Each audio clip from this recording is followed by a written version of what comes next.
Donald Trump has once again turned a moment of tragedy into a political fight. And this time, even Piers Morgan appears to have had enough. Before we dive into the full story, comment where you're watching from, and don't forget to like and subscribe so you don't miss the next one. In the clip you're about to see, Piers Morgan, Wajahat Ali, and Roland Martin take Donald Trump apart over comments they argue crossed a basic line of decency. And this is where things get interesting. The debate is not simply about whether you like Trump or hate him. It is about whether political differences should matter when someone has just died. Piers Morgan argues that you can despise someone's politics, criticize their views, and still show basic respect in a moment of tragedy. Roland Martin is even more direct, arguing that this is not some shocking new development. This is simply who Donald Trump has always been. But Emily Austin attempts to push back. She tries to argue that perhaps Trump's words were misunderstood or that his intention was not as cruel as his critics claim.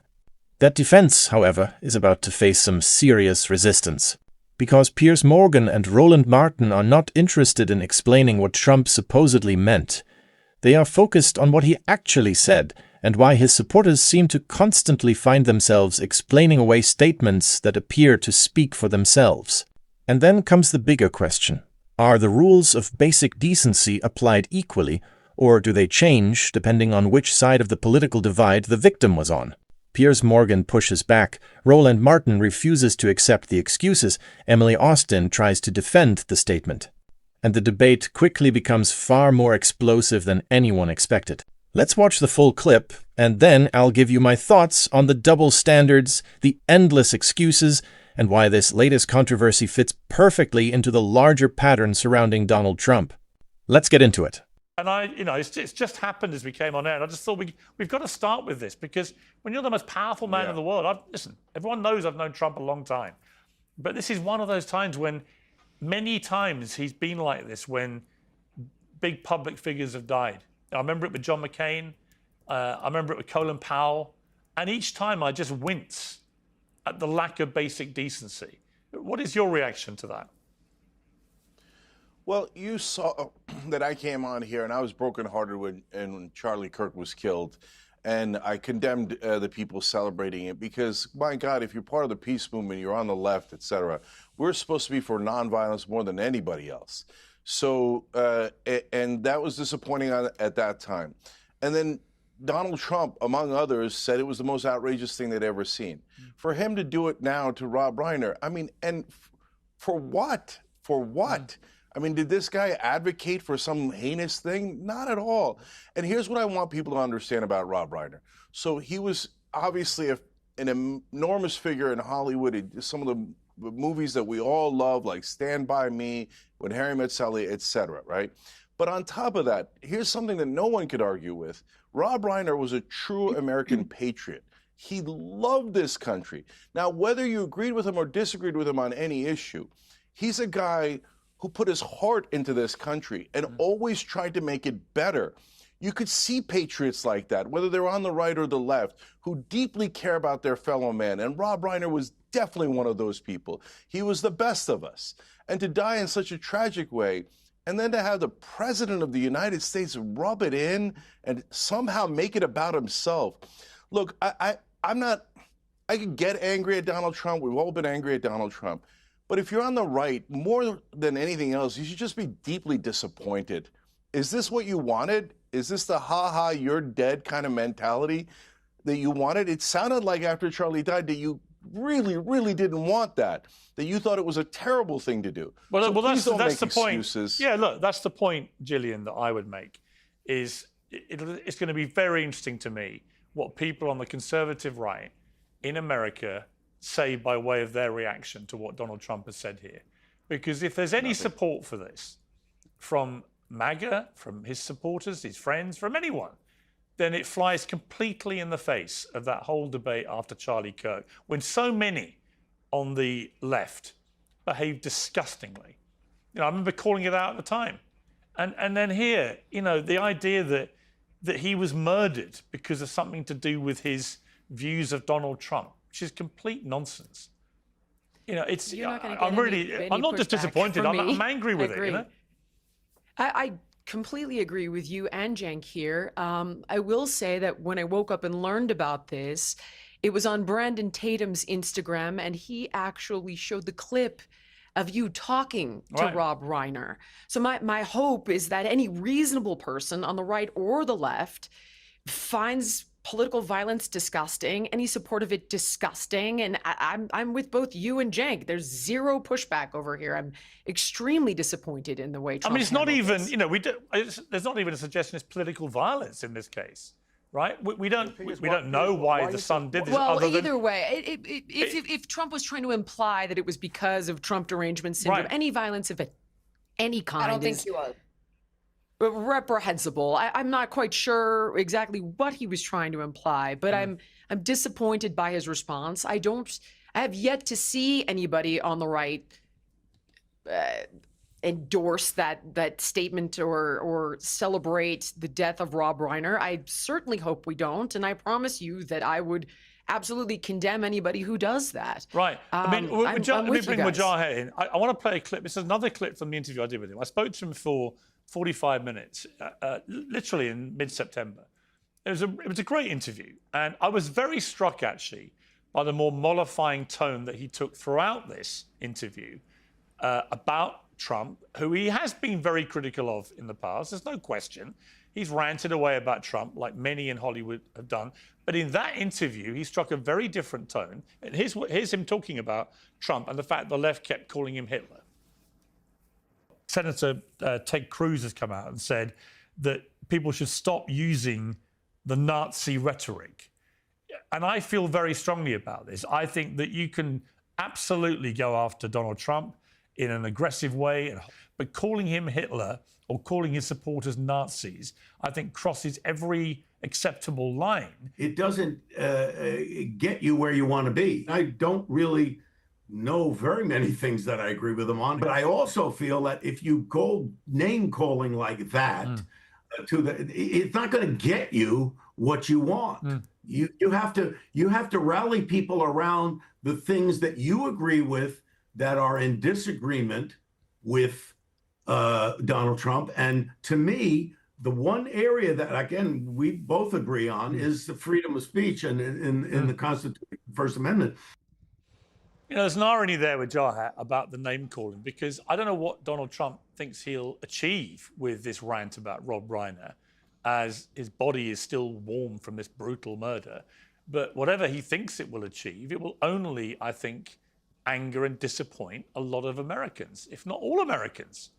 And I just don't understand why he would use his gigantic platform so soon after someone is murdered to do this. The harsh truth is this is who Donald Trump is. This is who he has always been. He's been cruel. He's been vulgar. He's lacked empathy. I mean, you just saw this right now. I'm glad you brought it up because I read it right before I came on your show. You know, Rob Reiner and his wife, it seems that they were brutally and tragically murdered by their son, who apparently had mental health issues and drug problems. He was a beloved director. And you're seeing Donald Trump right now, who is the president of the United States, folks. He's the commander in chief. He's the representative of our country.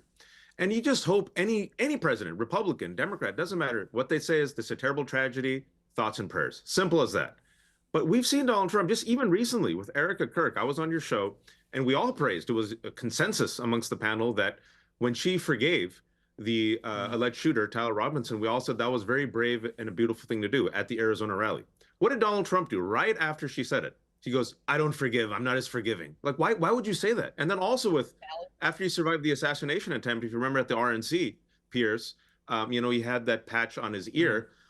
They gave him a script. He was supposed to be decent, kind, you know, meditative for the first 20 minutes. And then he mocked and ridiculed Paul Pelosi, who survived an assassination attempt by David DePape. So this is who he is. And Piers, if I may say, he's been like this for 10 years. I've been saying it. Cenk's been saying it. Roland's been saying it. Longer. For everyone waking up today, where you been? This is who he is. Well, where I've been, I've always called it out when he's done it after people die. I think there's a particularly distasteful aspect, and I'll bring Emily in here. You know, when people have just been murdered, whether it's Charlie Kirk, whether it's Rob Reiner, it doesn't matter to me what their politics are. when they've been brutally murdered, the only decent, civilized human thing to do is to just be respectful or do nothing. You know, if your genuine feeling is what he's just ranted, well, don't say it. Right. I feel like as the president of the United States, he does not, with all due respect, have any obligation to need to tweet about Rob Reiner. I feel like he has, other things going on, and that's reasonable. If I were in Trump's inner circle, would I had told him to post this? Probably not. I'd suggest strongly for him to just not say anything at all. The first I'm ever hearing of Rob Reiner is that he has Trump derangement syndrome, and that still doesn't change any of my empathy towards him. I didn't know who he was. I'm hearing now he was talented. In fact, one of the first impressions I've had of him was Donald Trump's tweet. But I really think we're doing a disservice by drawing parallels from this to political violence, even bringing up Charlie Kirk's murder. I get why you brought it up, Piers, because you're saying, well, if you don't like how the left celebrated his death, don't celebrate this.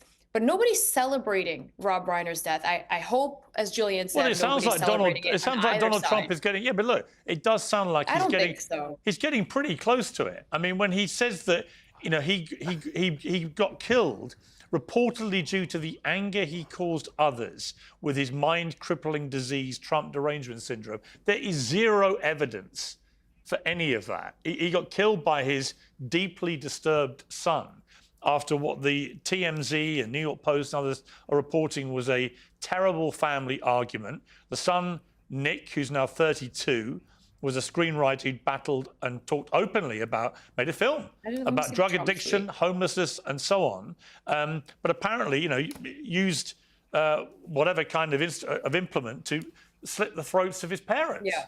I just think. I hear you. I'm not justifying it. So I don't think there's any political motivation for this attack whatsoever. But Donald Trump has made it political by inferring very clearly that this happened because Rob Reiner attacked him, and that to me is where I disagree. I disagree, Piers. I'll tell you what I think his intention was, and I will also preface by saying he did not get the message across. I feel like his intention was, hey, everybody, look, although this man hated me, and although he had Trump derangement syndrome, he ended it, putting us together with may they rest in peace, whatever.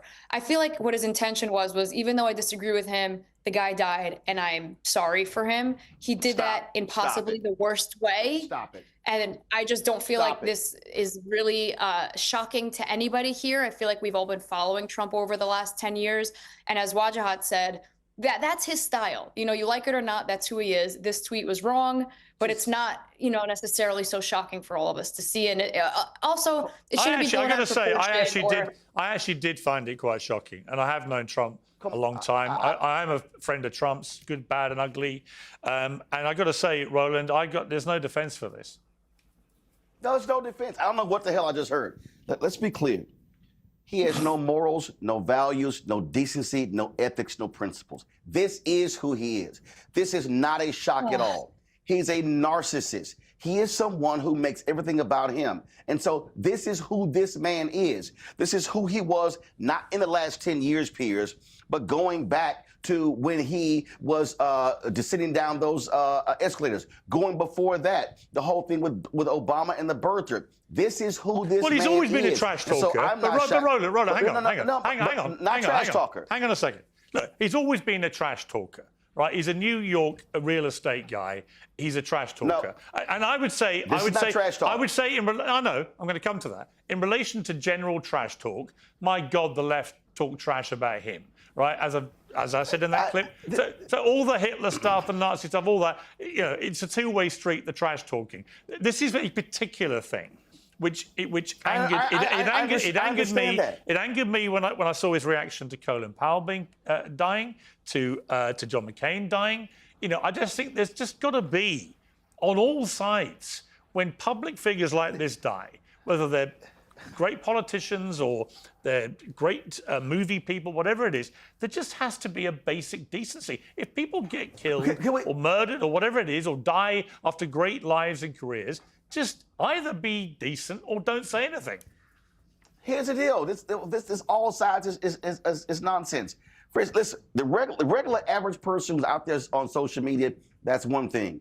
But it's called being a statesman for a reason. I'm literally sitting here, I grabbed my book, Master of the Senate, of LBJ, and it was amazing. Cairo talks about how LBJ, how when he was president, how he spoke and moved differently publicly than he did when he was majority leader of the Senate, because he saw the presidency and the respect for the institution. This person has none. This is no shock. There's a reason I don't even call him president, because he does not rise to the occasion in that way. This is who he is. He will degrade people. He will say these things. I am not shocked by it because he is despicable in this way. Well, and there's no defense. There's no, well, I think he meant, no. Okay. He meant exactly what he wrote. Okay, look, I want to move on to Australia. So that was a long clip, but there was simply too much happening to cut it short. And first, let's talk about Emily Austin's defense of Donald Trump. Because, honestly, trying to turn a statement like this into some hidden message of compassion is a very difficult argument to make. Sometimes the words speak for themselves. Piers Morgan is more complicated for me. I have said it before, even a broken clock is right twice a day, and on this issue, Piers is right. But I have to ask a question. How do you repeatedly criticize Donald Trump for the way he behaves when people die, while also proudly calling yourself his friend? If you already know this is a pattern, at what point do you stop making excuses and admit that maybe this is simply who he is? And that is exactly what Wajahat Ali and Roland Martin were saying throughout the debate. Do not be surprised. This is Donald Trump. The provocation, the grievance, the instinct to turn everything back toward himself, the willingness to cross boundaries that most people would consider obvious. And the most revealing part is that even some Republicans have called the statement inappropriate and disrespectful. So this is not simply another partisan attack from Trump's usual critics. It comes down to a basic question of consistency. When people mocked Charlie Kirk after his death, there was widespread outrage, and rightly so. But when Donald Trump makes comments that critics believe are deeply disrespectful towards someone who has died, suddenly the explanations begin. He didn't really mean it. He was trying to make a different point. That's just how Trump talks. At some point, the excuses become more embarrassing than the statement itself. Because even in a moment of tragedy, Donald Trump somehow manages to make the story about Donald Trump, his critics, his enemies, and his grievances. And that is why people who have followed him for years are not shocked by this. They have seen this pattern before. So if you woke up angry about what Donald Trump said, welcome to the party. For many people, this is not a shocking new development. It is simply another example of the same political style that has been on display for years. The real question is whether his supporters will finally hold him accountable when he crosses a line, or whether they will once again rush in to explain why he did not mean what he clearly said. Let me know what you think about the entire clip in the comments. And if you believe political disagreement should never erase basic human decency, hit the like button and subscribe for more political commentary.